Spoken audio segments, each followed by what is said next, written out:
Okay, so picture this. It's the late 1950s, and Hollywood is buzzing. While some stars are living the red carpet dream, Jack Lord, yes, the man we all remember as the unshakable Steve McGarrett from Hawaii Five-0, is grinding behind the scenes, barely getting a second look from casting directors. Can you believe that the guy who made Bookum Dano, a household phrase, actually spent over a decade struggling to break into the big leagues? I mean, talk about a slow burn. Jack's story didn't begin with spotlights and scripts. It started with ships and seascapes. Born in Brooklyn, New York, in the winter of 1920, Jack wasn't always chasing stardom. In fact, he was obsessed with the ocean. He went to the Fort Trumbull U.S. Merchant Marine Academy, which sounds more like the setup for a war epic than a Hollywood origin story, and served during World War II building bridges in Persia. Wild, right? But here's where the plot twists.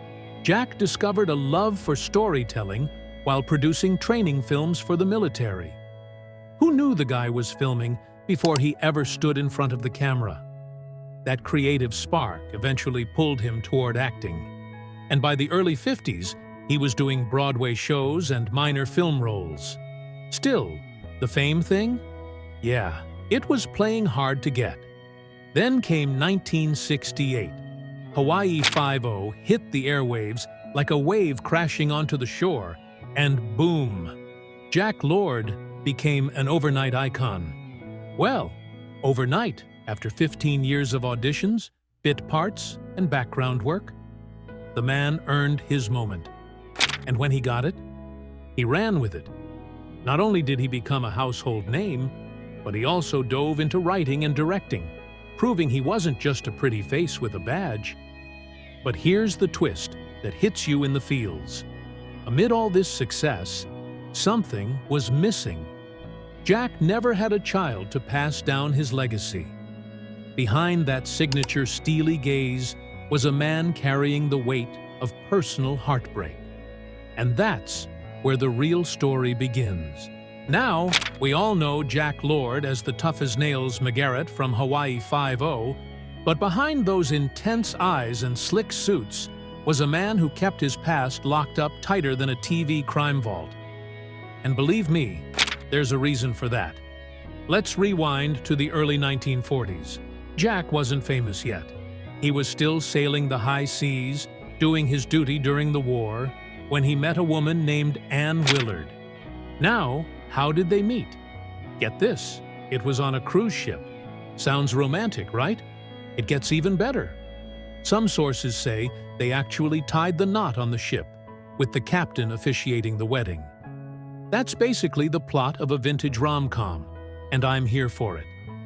Anne, born in Paris in 1921, had American roots and a quiet elegance that drew Jack in immediately.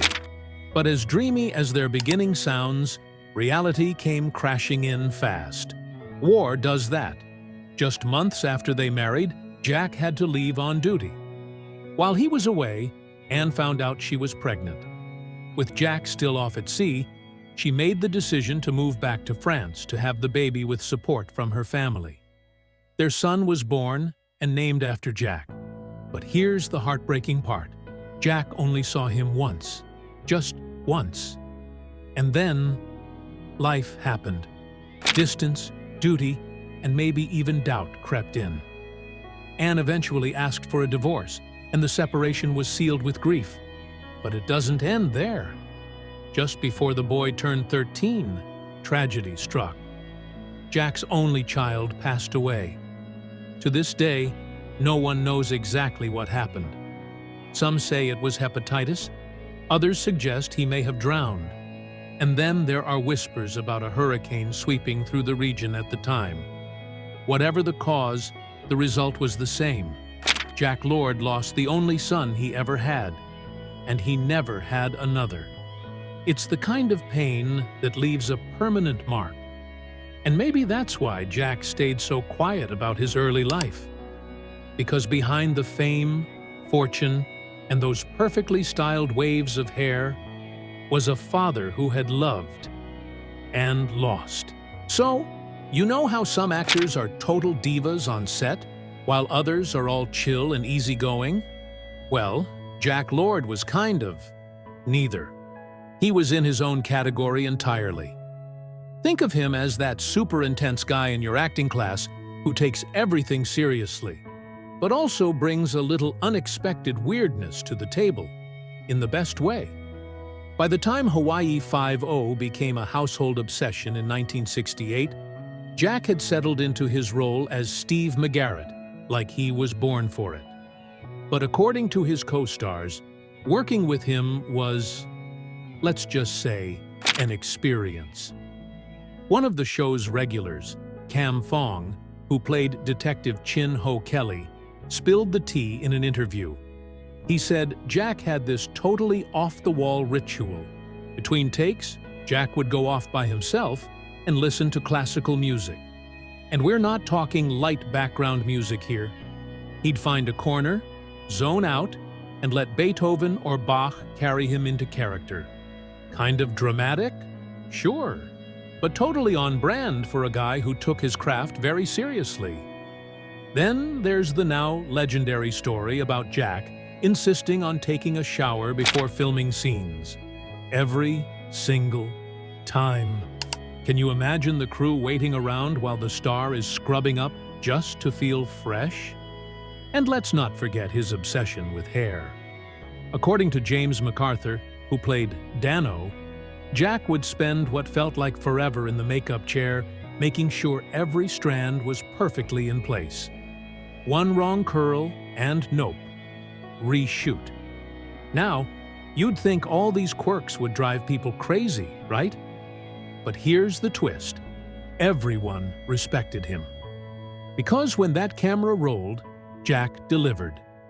He knew his lines, nailed his blocking, and brought that trademark intensity every single time.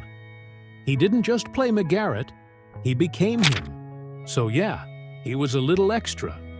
But in a sea of forgettable performances, Jack Lord made sure he was unforgettable. And honestly, that's why we're still talking about him today. Enter Marie Dinard, a stylish, independent, and successful fashion designer with her own business and bank account, honey. This woman was no sidekick. She was living large in Manhattan when Jack first crossed her path. And believe it or not, it all started because Jack fell in love with her house. Yep. Before he ever laid eyes on Marie herself, Jack was absolutely obsessed with this gorgeous stone home he spotted while visiting his brother in upstate New York. He was so captivated by it, he tracked down the owner, spoiler alert, it was Marie, and sent multiple letters trying to convince her to sell it. Most of those letters went unanswered. But Jack, being the sailor/stubborn starfish that he was, didn't give up. In one letter, he even wrote, "I'm a sailor. I've never written any letters, but I've spent all my leave trying to reach you." And let's be real, who wouldn't be intrigued by that kind of persistence? So finally, Marie agreed to meet him. She opened the door, saw this tall, broad-shouldered man with a determined look in his eye, and the rest, as they say, is history. Their connection was instant. They talked for hours that first day, and Jack, completely smitten, started plotting his next big move. He planned to propose at El Faro, a cozy Spanish restaurant in Greenwich Village. But right as he was about to pop the question, bam! Actor Jack Elam barges in, totally interrupting the moment. Eventually, Jack regrouped, told Marie he wanted to move to the West Coast, and asked her to come with him. She responded with the only word he needed to hear. "Then I accept." The two married on January 17, 1949, but instead of celebrating their wedding anniversary each year, they celebrated the day they met. Romantic, right? And get this, Marie was 15 years older than Jack, but age, never an issue. Their bond was built on deep respect, shared goals, and a whole lot of love. Marie left her career behind to support Jack's. She helped manage his public image, grounded him through fame, and by all accounts, she was the glue that kept him steady. Jack adored her, always praising her elegance, her cooking, and even the way she ran their home. He once said, "I think my whole life has been an effort to become the man she thought I was. And if that doesn't make your heart melt, I don't know what will." Let's cozy up for Chapter 5, where we go beyond the fame and fortune to uncover one of the most intimate decisions in Jack Lord and Marie Dinard's life: their choice not to have children. Now, this isn't your typical Hollywood story. There's no scandal, no dramatic falling out, just two people navigating love, legacy, and life in the spotlight. So let's dive into this next chapter with curiosity, heart, and a little bit of reflection, shall we? So here's the thing. Jack Lord loved kids. Like, seriously. His co-star, Kam Fong, who spent a full decade working with him on Hawaii Five-0, once said that Jack totally softened whenever he was around children. The intense, serious, crime-busting McGarrett we saw on screen? Yeah, that guy would melt into a complete teddy bear the second a child walked onto set. It's one of those sides of Jack the public rarely saw, but his colleagues never forgot. But here's where it gets a little bittersweet. Despite his natural affection for children, Jack and Marie made the decision early on in their marriage not to have any of their own. Why? Well, part of it was timing. When they got together in the late 1940s, Jack was still grinding, trying to make a name for himself in an industry that wasn't exactly handing out second chances. Both of them agreed. They were going to put everything into building his career. And they did. Big time. But as Jack's star began to rise, especially after Hawaii Five-0 exploded in 1968, their thoughts on starting a family began to shift. It's said that the couple did reconsider, even discussed having children, and some sources suggest that Marie may have even suffered a miscarriage. While there are no public records confirming it, the rumor has followed their story for years. Whether or not it's true, one thing's clear. Whatever dreams they had about becoming parents eventually gave way to a different kind of devotion: each other. And honestly, their bond was rock solid. They were together for 49 years, and not once did Jack speak with anything but love and reverence for Marie. He often talked about how much she shaped his life, how her love gave him purpose. Even without children, their relationship was full of trust, laughter, quiet companionship, and an unwavering sense of unity. In a world where celebrity marriages often last shorter than a TV season, Jack and Marie were the real deal. No children? Maybe. But no regrets? Absolutely. Let's dive into Chapter 6, and fair warning, this one hits a little different. If the last few chapters gave us love, legacy, and a whole lot of admiration, this one leans into loyalty, grit, and the kind of quiet strength most people never get to see. Because behind Jack Lord's perfectly polished public image was a slow, heartbreaking decline, and the woman who stood by him every step of the way. So, grab a tissue, because we're entering the emotional core of Jack and Marie's final years. After Hawaii Five-0 wrapped up in 1980, Jack Lord did something most celebrities don't do. He disappeared. No red carpets, no talk shows, no comeback roles. Just poof, gone. He and Marie retreated into a quiet, secluded life in Honolulu, stepping away from the glitz and choosing instead to live out their days in peace. Their beachside condo became their sanctuary, where they traded scripts and studio lots for sunsets and solitude. But behind the calm, something was changing. Whispers began to swirl in the late 80s. Fans who spotted Jack out in public described him as confused or disoriented. Some said he sat in the same spot by a local shopping center for hours, not recognizing people he once knew. Others claimed they saw Marie escorting him home, quietly shielding him from curious eyes. And still, through it all, Marie denied everything. Yep. No matter how many rumors circulated, Marie stood firm. "He's fine," she'd say with a soft smile. Even when James MacArthur, Jack's former co-star and on-screen partner Dano, visited Hawaii and had lunch with Marie, Jack refused to come out and join them. MacArthur asked if everything was all right, and Marie, graceful and composed, kept insisting that Jack was just resting. But let's be honest, people knew. Behind those closed doors, Jack was battling what many believed to be Alzheimer's disease, although he was never officially diagnosed in the public eye. And Marie?